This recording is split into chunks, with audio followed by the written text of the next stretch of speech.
अब रुक करते हैं कानपुर का। कानपुर में अफसर के नाम पर रिश्वत मांगने वाला मुलजिम बेनकाब।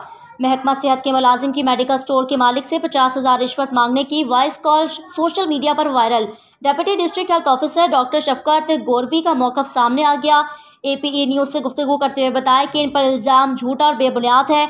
मज़ीद इस हवाले से deputy district officer doctor Shafqat Gorvi का क्या कहना था, ये आपको सुनवाते हैं।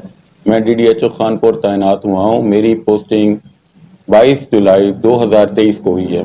जैसा कि आप सबको मालूम है कि एक ऑडियो क्लिप वायरल हुआ है जिसमें एक नायब कासिद ब्लैकमेल कर रहा है किसी बंदे को पैसे के हवाले से डिप्टी के नाम से। वो आपको बताता चलूं कि जब मुझे पता लगा, मैंने उस नायब कासिद को एक तो फॉल रिलीव कर दिया है और उसको मैंने C ऑफिस भेज दिया और वहाँ पे उसकी इंक्वायरी स्टैंड हो गई है और यहाँ से मैंने अपने दफ्तर से निकाल दिया है।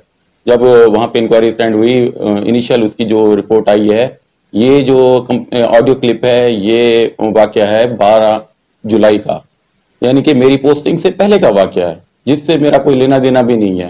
दोबारा उसकी हमने इंक्वायरी स्टैंड वहाँ पे हो रही है। बाकी मैं ये पैगाम देना चाहता हूँ अपने तहसील खानपुर के लोगों को कि अगर कोई बंदा मेरे दफ्तर से कोई आपको ब्लैकमेल करता है तो खुदारा उनकी ब्लैकमेलिंग में ना आए। आप डायरेक्ट मेरे से रब्ता करें, हम आपके मसाइल हल करेंगे। हम आवाम के भलाई के लिए यहाँ पे आए हैं। इंशाल्लाह हम खानपुर तहसील को एक अच्छी तरह से उसको मैनेज करेंगे। कोई ब्लैकमेलिंग यहाँ पे नहीं होगी मेरे दफ्तर में।